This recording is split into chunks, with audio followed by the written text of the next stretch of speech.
Dear audience, আসসালামু আলাইকুম। Dear audience, আজকে আমরা ফ্ল্যাট সিমার সুইং মেশিনের 13 নম্বর পার্ট দেখব, অর্থাৎ সেমিনার নাম্বার 13। এই 13 নম্বর পার্টে আমরা আজকে দেখব যে ফ্ল্যাট সিমার সুইং মেশিনের কীভাবে বেল টাইমিং করে। তো অ্যাকচুয়ালি এই ফ্ল্যাট সিমার সুইং মেশিনে বেল টাইমিং হয় না, হয় হচ্ছে জয়েন্ট কানেক্টিং টাইমিং, যেটা আমরা ফ্ল্যাট লক মেশিনে বেল টাইমিং বলে থাকি বা বেল টাইমিং হয়ে থাকে। কিন্তু এই মেশিনে আমরা দেখব যে এই মেশিনের বেল যেহেতু হয় না, জয়েন্ট কানেক্টিং, কিন্তু এই টাইমিংটার নাম অনেকে বেল টাইমিং বলে পরিচিত বা বেল টাইমিং নামে চিনে। এই যে আপনারা দেখতে পাচ্ছেন যে আমাদের টাইমিং কিন্তু আউট। এই যে নিডল বার কিন্তু হাইট ঠিক আছে, মানে লোপারের হোল্ডার কিন্তু শক্ত আছে, লোপার হোল্ডার লড়তেছে না, কিন্তু আমাদের নিডেল এই দেখেন উল্টাপাল্টা নামতেছে। এই দেখে উল্টাপাল্টা নামতেছে। আমরা যদি লোপার হোল্ডার ধরে রাখি, নিডল বার কিন্তু একাই চলতেছে। এই যে নিডল বার কিন্তু একাই চলতেছে। তো এটাই হচ্ছে আসলে সাধারণত বেল টাইমিং করার মানে বোঝার একটা উপায়, যে কোন সিস্টেমে থাকলে বুঝবো যে আমাদের বেল টাইমিং রং আছে। এই ধরেন আমরা এখন এই যে টাইমিংটা এখন যেটা আছে এটা ঠিক আছে, আবার এই যে এই পাশে রং, অর্থাৎ এইভাবে যদি থাকে তাহলে আমাদের নিডেল ভাঙবে, লোপারে সুতা কাটবে বা সেলাই হবে না, একদম বিভিন্ন ধরনের ঝামেলা হবে। তো এই বেল টাইমিংটা কীভাবে করতে হয় সেটা আমি আপনাদেরকে দেখাবো। বেল টাইমিং আর জয়েন্ট কানেক্টিং টাইমিং একই মূলত। এই ফ্ল্যাট সিমার মেশিনের বা ফ্ল্যাট লক মেশিনে দুই ধরনের সিস্টেম, একটা হচ্ছে নিডল বারের যেই অ্যাটাচমেন্ট সেটা, আরেকটা হচ্ছে লোপারের অ্যাটাচমেন্ট। তা আমরা যদি পুলি ঘুরাই তাহলে সেক্ষেত্রে আমাদের কিন্তু এই যে নিডল বার কিন্তু চলতেছে, কিন্তু এই যে লোপার কিন্তু চলতেছে না। হ্যাঁ, মানে যে কোনো একটা বন্ধ আছে, দেখছেন লোপার কিন্তু বন্ধ আছে, নিডল বার কিন্তু চলতেছে। তো এই বেল টাইমিং বা জয়েন্ট কানেক্টিং টাইমিং করার জন্য কিন্তু আমাদের এখানে যে টপ কাভার, এই টপ কাভারটা কিন্তু খুলে নিতে হবে। তা আমি আরেকটা কথা বলে রাখি, এক্সট্রা কথা, সেটা হচ্ছে এটা হচ্ছে JBL ব্র্যান্ডের মেশিন। আর যদি ইয়ামাটো মেশিন হয় সেক্ষেত্রে ইয়ামাটোর JBL প্রায় সেম একই নিয়ম হবে। আর যদি পেগাসাস হয় বা সিংলিং ব্র্যান্ডের কিন্তু এখানে একটা অটোমেটিকলি একটা কাটা অংশ থাকে, যেখান দিয়ে আপনারা চাইলে এই মেশিনের বেল টাইমিংটা বা জয়েন্ট কানেক্টিং টাইমিংটা করতে পারবেন। তো আমরা ইয়ামাটো এবং JBL এই দুইটা ব্র্যান্ডের যেহেতু একই নিয়ম, তো সেক্ষেত্রে আমাদের উপরে টপ কাভারটা অবশ্যই খুলে নিতে হবে। আমরা টপ কাভার খুলে নিলাম। এখন এটা করার জন্য সবচেয়ে বেশি সুবিধা হচ্ছে আমাদের এই অয়েল যে পাম্পটা রয়েছে সেই পাম্পটা খুলে যদি আমরা করি তাহলে অনেক সুবিধা হয়। কিন্তু এই পাম্পটা খোলার ক্ষেত্রে কিন্তু একটু কিছু অসুবিধা আছে। সেটা হচ্ছে এখানে দুটি স্ক্রু আছে অয়েল পাম্প খোলার জন্য। এই দুটি স্ক্রু লুজ দেওয়ার জন্য কিন্তু আবার এখানে কোনো ড্রাইভার ঢুকানো যাচ্ছে না এই টেনশন পোস্টের সেটআপের কারণে। তো টেনশন পোস্টটা সেটআপটা খুললে তারপর যে এই দুটো স্ক্রু খোলা যায়, এই জন্য আমরা এটা খুললাম না। আমি আপনাদেরকে দেখাবো শর্টকাটে কীভাবে বেল টাইমিং বা জয়েন্ট কানেক্টিং টাইমিংটা করবেন। তো আমরা টপ কভারটা খোলার পরে এখানে আমরা দেখতে পাচ্ছি, এই যে এখানে আপনারা দেখেন একটা ওদিক দিয়ে আবার নিডল ভেঙে যাবে যদি এটা না ধরে রাখি।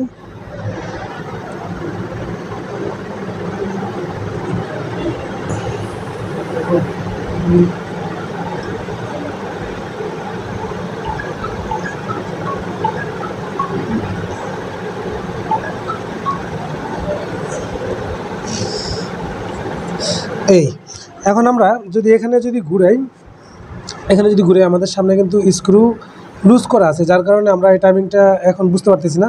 আমরা এটাকে ঘুরালে এই পাশে একটা ক্যাম্প, এই পাশে একটা ক্যাম্প, দুইটা ক্যাম্প, এখানে দুইটা ক্যাম্প হচ্ছে। এই কারণে একটা ক্যাম্প চলে হলো আমাদের লোপারের যে অ্যাটাচমেন্ট আছে, এই লোপারের অ্যাটাচমেন্টটা কন্ট্রোল করে, অর্থাৎ লোপার একটা অ্যাডজাস্টমেন্টটা মানে লোপারের যে অ্যাটাচমেন্টটা আছে সম্পূর্ণ এই ক্যাম্প থেকে এদিকে চলে, আর এই ক্যাম্প থেকে আমাদের নিডল বারের অ্যাটাচমেন্টটা চলে।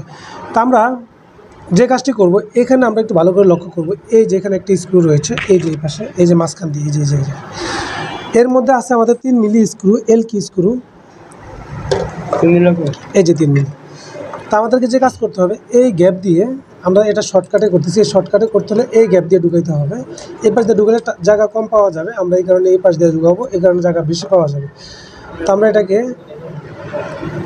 এইভাবে ধরে, এই যে স্ক্রুটা আছে এখানে আমাদের 3টা স্ক্রু আছে। হ্যাঁ, আমরা এখান থেকে এই যেহেতু স্ক্রু টাইমিং লুজ করে, এই কারণে আমরা লাললে কিন্তু সম্পূর্ণ আলাদা হয়ে যাচ্ছে। আমরা এখান থেকে একটু হালকা আলতোভাবে টাইট দিয়ে রাখবো যাতে আমরা এটা টাইমিংটা করতে পারি।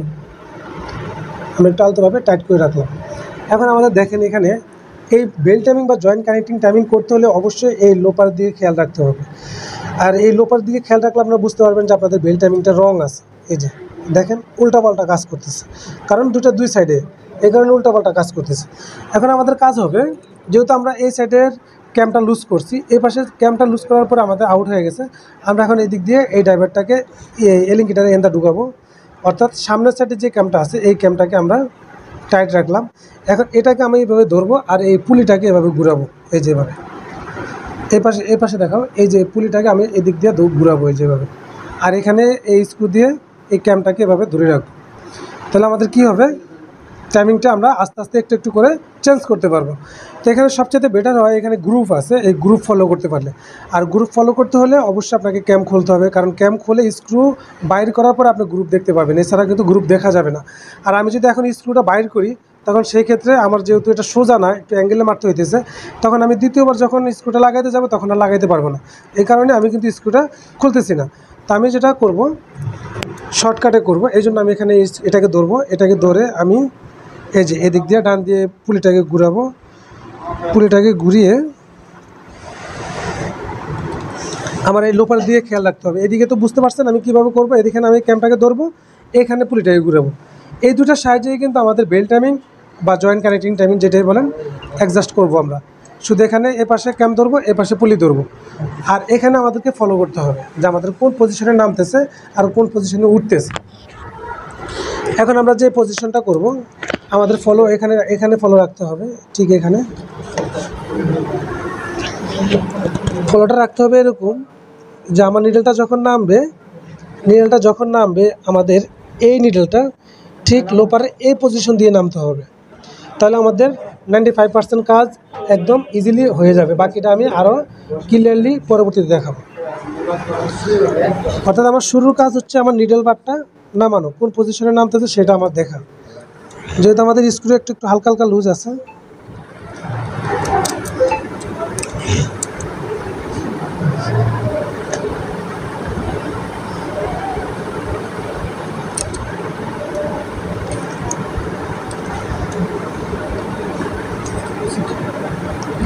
মোটামুটি লাইনে চলে আসতেছে, এই যে লাইনে আসতেছে।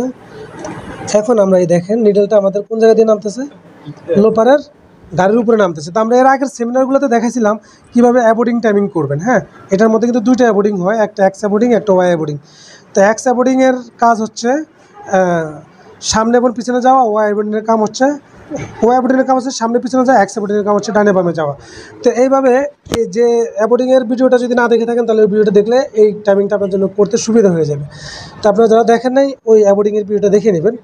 এখন আমাদের কাজ হচ্ছে আমাদের নিডলটা নিচে নামাবো, যেহেতু লোপারের উপর দিয়ে নামতেছে, এই লোপারটাকে আমরা 3 ভাগ করবো। হ্যাঁ, এই এখান থেকে এখানে যে স্লোপটা রয়েছে সেখানে 3 ভাগ করে 3 in 1 হিসাবে আমরা টাইমিংটা করব। যেহেতু আমাদের অ্যাবোর্ডিং লড়ে নেই তাহলে আমাদের এটা অটোমেটিকলি হয়ে যাবে, মিলে যাবে। এই যে এখানে লোপার নিডেল উপর থেকে কিন্তু 3 ভাগের 1 ভাগের মধ্যে নিডেলটা নামতেছে। এখন আমাদের বেল্ট টাইমিং করার জন্য যে কাজটি করতে হবে সেটা হচ্ছে আমরা চেক করব কীভাবে যে আমাদের এই টাইমিংটাই সঠিক বা এটা রং। তাহলে সেক্ষেত্রে আমরা ফলো করবো আমাদের সামনে দিয়ে যে পজিশনে যাবে, ঠিক সেম ফ্যাডলকের মতো সামনে দিয়ে আমাদের যে পজিশনে যাবে পিছন দিয়েও কিন্তু সেই পজিশনে যেতে হবে। যদি যায় তাহলে আমাদের বেল্ট টাইমিংটা পারফেক্টলি ওকে হবে। এ হচ্ছে একটা ওয়ে। আরেকটা ওয়ে হচ্ছে আমাদের কারো কাছে সিমটা আছে বা এরকম যদি প্লাস থাকে, এরকম প্লাস দিয়েও করা যাবে, যেটা আমরা ফ্যাডলকে করে থাকি। কয়টা সিস্টেমে করা যায় সেটা আমি দেখাচ্ছি। আমি নিডেলের সামনে একদম 1 নম্বর নিডেলের কাছে আমি লোপাটা নিয়ে আসলাম, এনে আমি এখানে এটাকে মার্ক করলাম। এটা অনেকের কাছে যদি সিমটা থাকে তাহলে সিমটা দিয়ে করা যায়, বা এটাকে এখন আমি কি করব, মেশিনটাকে উল্টা ঘুরিয়ে আমি যখন আবার এই পাশে আনবো, আমার ঠিক যেখান থেকে আমি ধরছিলাম ঠিক সেখানে এসে এটা লক হয়ে গেছে, কিন্তু আমার লোপাটা কিন্তু এখনও পিছনে এসে দাঁড়ায়নি। অর্থাৎ আমার বেল্ট টাইমিং এখনও হালকা রং আছে। এই একটা সিস্টেম আছে। আর আরেকটা সিস্টেম আছে হচ্ছে, আমরা কটা সিস্টেম দেখলাম, 2টা। আরেকটা সিস্টেম হচ্ছে এই যে এখান দিয়ে নামার সময় আমাদের এই যেই, আসলে এটা খুব নিখুঁত একটা কাজ, এটা খুব সহজে দেখানো যায় না, খুব সাবধানের সাথে করা লাগে। এখন আমাদের যেই লোপারের যে আই পজিশন আছে, এই যে লোপারের যে ছিদ্রটা আছে সেই ছিদ্র দ্বারা লোপারের ছিদ্র, আর এখানে আমাদের সেন্টারে একটি নিডেল রয়েছে, এই নিডেলটা, অর্থাৎ এই পাশে 2টা, এই পাশে 2টা, 4টা, আর মাঝখানে আছে একটা, 5টা। অর্থাৎ আমাদেরকে এই 5 নম্বর নিডেল ফলো করতে হবে। টাইমিংয়ের ক্ষেত্রে আমরা কিন্তু দেখাছিলাম একরকম, আর এখন এই বেল টাইমিংয়ের ক্ষেত্রে কিন্তু এখন কিন্তু আবার এই 5 নম্বর নিডেল। এই 5 নম্বর নিডেলটা সিমটাটা ঘুরে দিই, সিমটাটা একটু ছুরি চিহ্ন দেখছিলাম সিমটার সামনে এই যে। এখন আমরা যে কাজটি করব, এই 5 নম্বর যে নিডেলটা আছে, এই যে নিডেলটা আমি যেটা সিমটা দিয়ে ধরলাম, এই যে এটা, এই নিডেলের ছিদ্র আর লোপারের ছিদ্র আমার এক হইতে হবে, অর্থাৎ নিডেল আই 2টা এক হওয়া লাগবে। আমি যদি এই পাশ দিয়ে যদি সুতাটা ঢুকিয়ে দেই, তাহলে ঠিক বরাবর আমার এই নিডেলের ভিতর দিয়ে চলে আসতে হবে।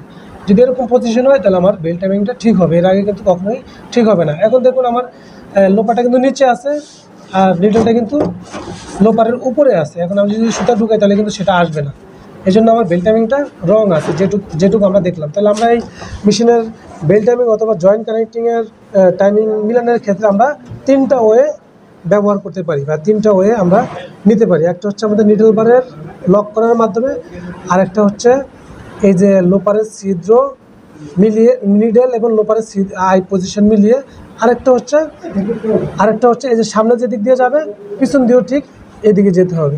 এই 3টা হিসাব যখন মিলে যাবে তখনই আমাদের অটোমেটিকলি এই জয়েন্ট কানেক্টিং বা বেল টাইমিং মিলে যাবে। তো এই 3টার মধ্যে যে কোনো একটা যদি মিলান তাহলে 3টা অটোমেটিকলি মিলবে। মানে 3টা পরীক্ষার মাধ্যমে আপনারা টেস্ট করে এটা বুঝে নিতে পারবেন।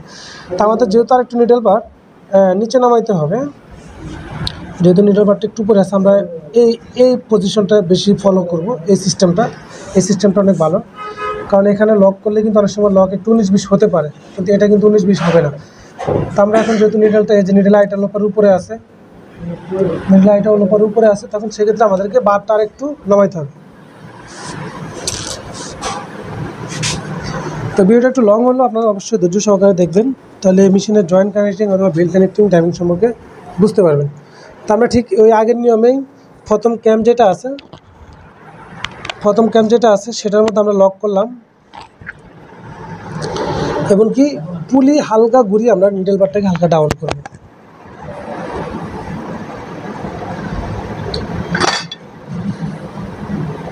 এই এখন আমি কি করব,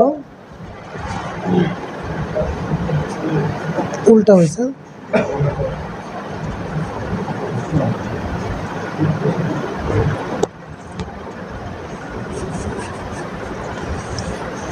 এখন কি ছিদ্র বরাবর আসছে, অথবা আমরা এটা ফলো করি, যে পজিশনে আছে পিছন দিয়ে যাওয়ার সময় ঠিক সেই পজিশনে আছে কিনা। ফিডব্যাকটা খুলে নিতে পারলে ভালো হতো, কিন্তু ফিডব্যাকটা খুলতে গেলে এই কাভার খোলা লাগবে, এই জন্য আমরা খুললাম না।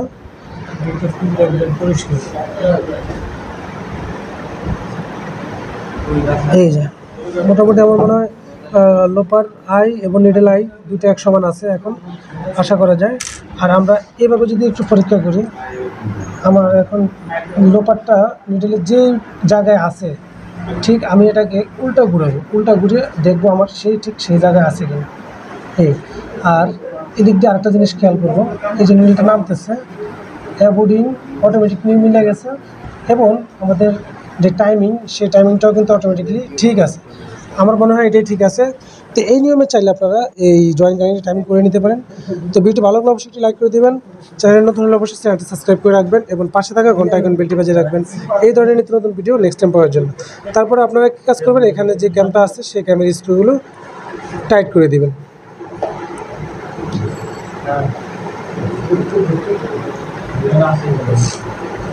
আজকে পর্যন্তই, দেখা করবো পরবর্তী কোনো এক ভিডিও নিয়ে। সে পর্যন্ত সকলে ভালো থাকুন, সুস্থ থাকুন, আল্লাহ হাফিজ।